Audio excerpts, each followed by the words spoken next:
Perkenalkan, nama saya James Minar Kustalis, biasa dipanggil James, dari kelas 11 dunia 2. Terima kasih. Ya, baik, terima kasih karena teman-teman sudah memperkenalkan diri ya, jadi kita sudah saling kenal. Jadi kita akan melakukan bimbingan kelompok ya adik-adik. Kakak mau bertanya, adakah adik-adik yang sudah tahu apa itu bimbingan kelompok? Tidak tahu ya? Oke, jadi kakak akan menjelaskan apa itu bimbingan kelompok. Jadi bimbingan kelompok yaitu bimbingan yang dilakukan atas dinamika kelompok yang terdiri dari 8 sampai 12 orang ya. Nah, dalam bimbingan kelompok ini ada tujuan yang harus kita capai. Ada beberapa yaitu yang pertama untuk menambah wawasan teman-teman, karena biasanya yang dibahas di bimbingan kelompok itu tidak dibahas di kelas. Nah, dalam bimbingan kelompok ini ada asas atau prinsip yang harus kita pegang, karena dalam bimbingan kelompok ini ada hal-hal pribadi yang jika disampaikan oleh teman-teman kalian harus dirahasiakan ya, jangan dikeluarkan dari kelompok ini. Bimbingan kelompok kita pada saat ini akan kita laksanakan selama 30 menit ke depan. Apakah adik-adik setuju? Ya, baik. Nah, kelihatannya adik-adik kurang semangat ya dalam bimbingan kita pada saat ini. Kalau begitu kita ice cream dulu ya, kita lakukan permainan. Silakan berdiri.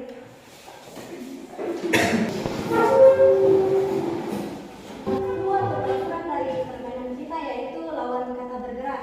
Jadi kalau misalnya kakak mengatakan kanan, jadi adik-adik harus bergerak ke kiri. Ya, seperti itu. Oke, ayo kita coba. Kiri, kanan, kanan, kiri, kanan, kanan, kiri, kiri, kanan.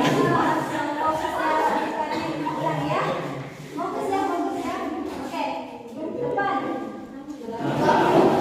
kiri, kanan, kanan, kiri, kiri, kanan, kanan, kiri, kiri, kanan. Oke, silakan dulu.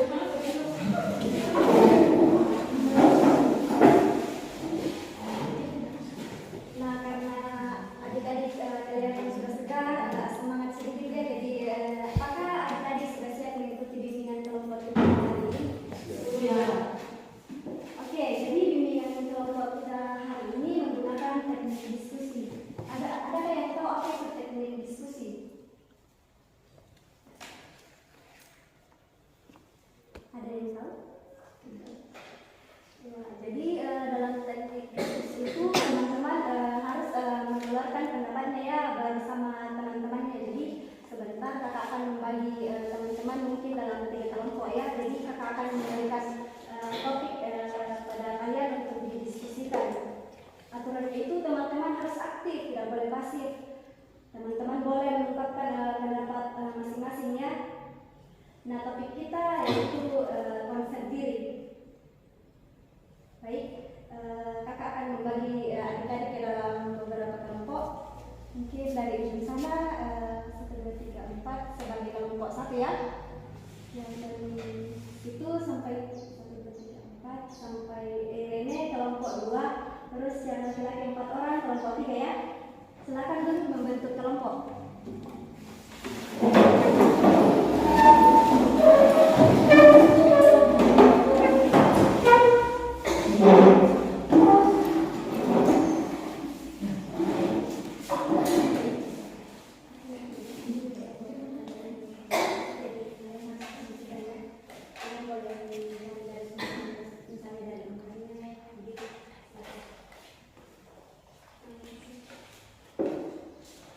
Jadi kita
terima kasih atas waktu yang diberikan. Kami akan membacakan hasil diskusi kami tentang pengertian konsep diri dan faktor apa saja yang mempengaruhi konsep diri remaja.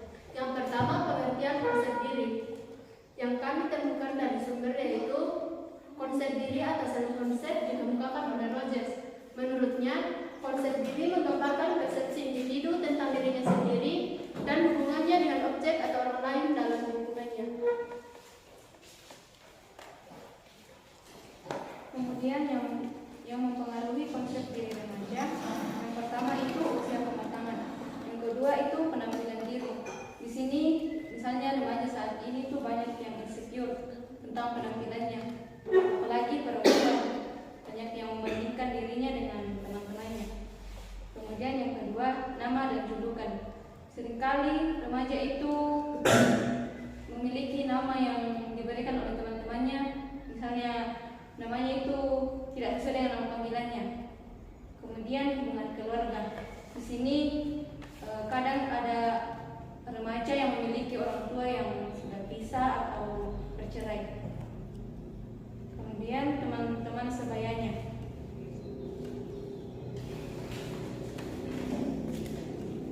Menurut saya, faktor yang mempengaruhi konsep diri remaja yaitu kreativitas dan cita-cita, faktor lingkungan, pola asuh orang tua, dan pengalaman selama proses hidup berlangsung. Ya, benar sekali teman-teman, berikan aplaus. Ya, ini konsep diri teman-teman, pengetahuan seseorang akan dirinya, baik tentang kepribadiannya, kemampuannya, potensi, dan perilakunya, baik itu lewat dari pandangan orang lain terhadap dirinya dan pandangan dirinya sendiri. Konsep diri ini mulai tumbuh ya dari masa awal kanak-kanak, dan itu akan terus berkembang semasa hidup seseorang. Terus faktor yang mempengaruhi konsep diri itu ada beberapa. Yang pertama, usia kematangan. Nah, jadi di usia kematangan ini seseorang itu bisa memberikan konsep diri akan dirinya. Jadi jika usianya sudah matang, dia sudah mampu berpikir positif akan dirinya sendiri. Kemudian penampilan diri ya. Penampilan diri itu juga menggambarkan konsep diri dari seseorang. Jadi jika orang itu berpenampilan baik, bajunya rapi, rambutnya teratur, jadi dia itu memiliki konsep diri positif teman-teman ya. Selanjutnya teman-teman sebaya. Nah, ini juga faktor yang paling utama mempengaruhi faktor konseb diri pada seseorang. Jadi pandangan teman-teman kepada seseorang itu sangat mempengaruhi. Contohnya yang dikatakan oleh kelompok satu tadi, diberi julukan, misalnya dia punya tompel, dipanggil si tompel, jadi dia insecure. Insecure itu dia memandang dirinya secara negatif. Selanjutnya kelompok 2. Terima kasih atas kesempatan. Kami akan memaparkan hasil diskusi kami. Saya akan memberikan kesempatan kepada rekan saya. Baik, terima kasih. Kami akan menjawab soal nomor 1. Seperti apa komponen dari konsep diri? Konsep diri merupakan pandangan yang dimiliki seseorang terhadap dirinya. Komponen konsep diri terdiri dari citra tubuh, identitas diri, ideal diri, peran diri, dan harta diri. Pertanyaan kedua yaitu seperti apa dimensi perkembangan pada remaja? Adapun beberapa dimensi yang menjadi tolak ukur dalam masa remaja yaitu yang pertama dimensi biologis. Pada saat seseorang anak memasuki masa pubertas yang ditandai dengan menstruasi pertama pada remaja putri ataupun perbuatan suara pada remaja putra. Secara biologis, dia mengalami perubahan yang sangat besar. Dimensi kedua yaitu kognitif. Perkembangan kognitif remaja di dalam pandangan Piaget atau seorang ahli perkembangan kognitif merupakan periode terakhir yang tertinggi dalam tahap pertumbuhan operasi normal. Yang ketiga, dimensi moral. Pada masa remaja adalah periode di mana seseorang mulai bertanya-tanya mengenai berbagai fenomena yang terjadi di lingkungan sekitarnya sebagai dasar bagi menentukan nilai diri mereka. Yang keempat, dimensi fisiologis.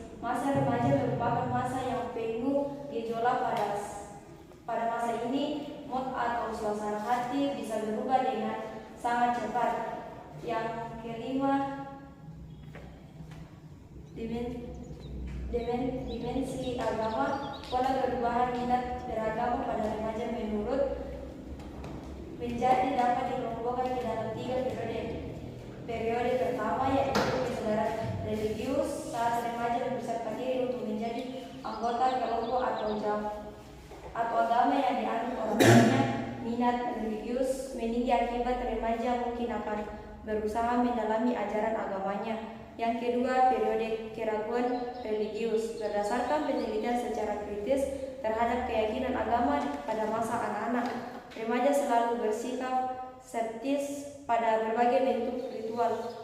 Pemahaman remaja terhadap sifat-sifat Tuhan selalu dikaitkan dengan ajaran agama yang pernah diterimanya.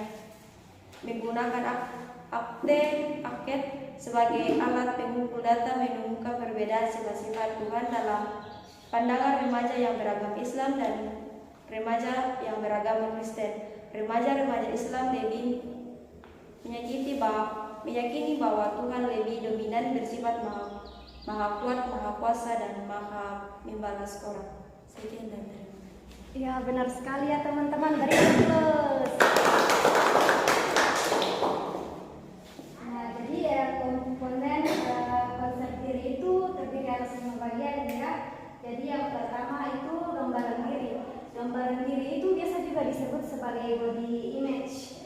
Nah, body image yaitu di mana seseorang bisa bersikap terhadap dirinya sendiri, baik itu mereka sadar akan dirinya maupun tidak sadar. Hal tersebut meliputi bagaimana cara dia berpenampilan, bagaimana dia berpersepsi. Ada yang tahu apa itu persepsi? Nah, persepsi itu pandangan, pikiran, ya teman-teman. Terus ada seseorang itu merasakan apa yang terjadi pada dirinya, contohnya bentuk tubuh, bentuk ukuran tubuh ya teman-teman. Yang kedua, ideal diri. Ideal diri yaitu mana seseorang mengharapkan dirinya yang lebih baik. Jadi contohnya dia berharap bahwa saya akan jadi orang sukses. Jadi orang sukses itu kan ideal kan teman-teman.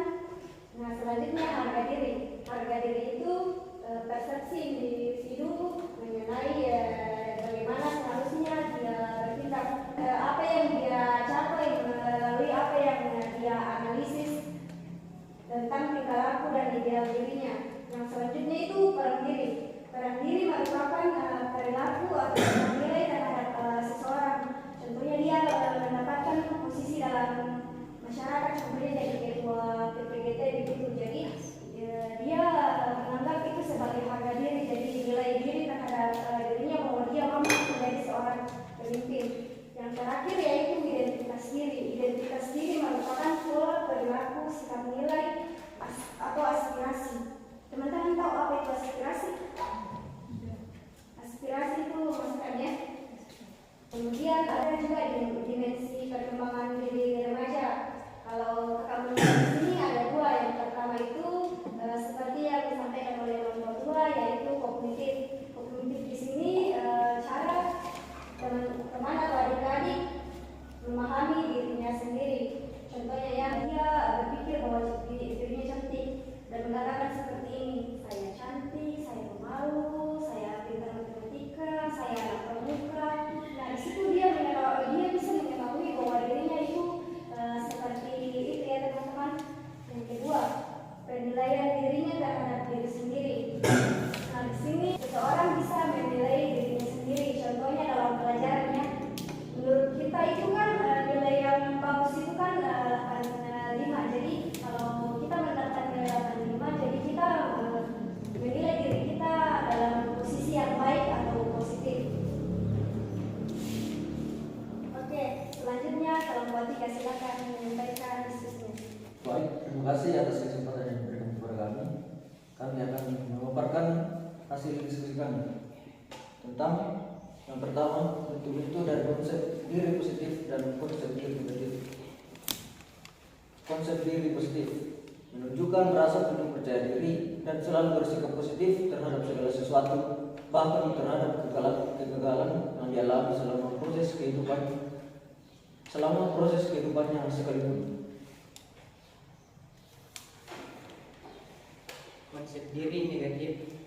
Nah, negatif akan senantiasa memandang dan meyakinkan bahwa dirinya lemah, tidak berdaya, tidak dapat berbuat apa-apa, tidak kompeten, gagal, tidak menarik, tidak disukai, serta pemikiran-pemikiran negatif lainnya dalam memandang dirinya sendiri.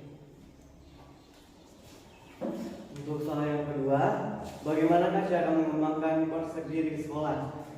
Cara mengembangkan konsep diri di sekolah yaitu yang pertama, aktif dalam organisasi di sekolah seperti OSIS, pramuka, PMR, dan lainnya.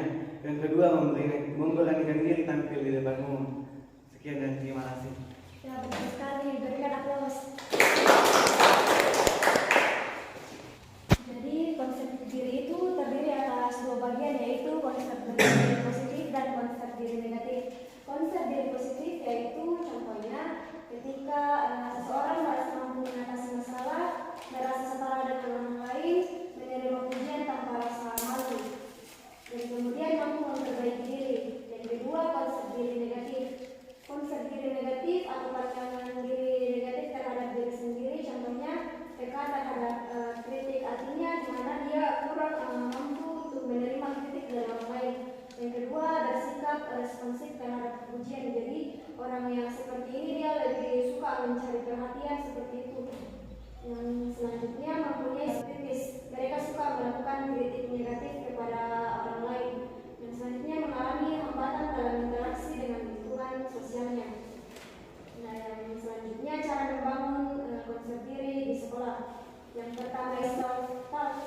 Self-talk itu seseorang yang berusaha untuk berbicara atau meyakini akan dirinya sendiri. Contohnya, dia bisa berkata kepada dirinya, aku mencintai diriku, aku sangat berharga, aku yakin masa depanku pasti cerah. Selanjutnya, sadar memilih persepsi terhadap dirinya. Selanjutnya, jika ada pandangan yang tidak positif, segera neutralis dengan konsep positif. Yang selanjutnya, memilih pergaulan yang positif dan menghindari pergaulan yang negatif. Artinya di sini teman-teman harus memilih teman-teman positif, menghindari orang-orang yang mengatakan, kamu itu jelek, kamu itu tidak bisa, kamu tidak cocok ini dan itu. Oke, sekian jauh materi kita pada hari ini. Apakah ada teman-teman yang bisa menyimpulkan tentang materi kita? Oke, mungkin kelompok satu bisa. Ya, terima kasih. Dari materi yang telah dipaparkan, kami menyimpulkan bahwa konsep diri adalah penghargaan diri, nilai diri atau penerimaan diri. Dan yang kedua yaitu faktor-faktor yang mempengaruhi konsep diri. Yang pertama, usia kematangan. Yang kedua, penampilan diri. Dan yang ketiga, namanya dijulukan. Oke. Nah, benar sekali ya teman-teman. Nah, setelah melakukan bimbingan kelompok pada saat ini, kira-kira apa yang akan teman-teman lakukan? Mungkin dari kelompok 2 bisa? Kesimpulan. Kami akan membangun konsep diri yang lebih positif, lebih menghargai diri sendiri. Mungkin Ya, benar sekali ya. Oke, selanjutnya kelompok 3. Silakan. Kesimpulan dari materi yang Kakak berikan kepada kami yaitu kami bisa membedakan konsep diri positif dan konsep diri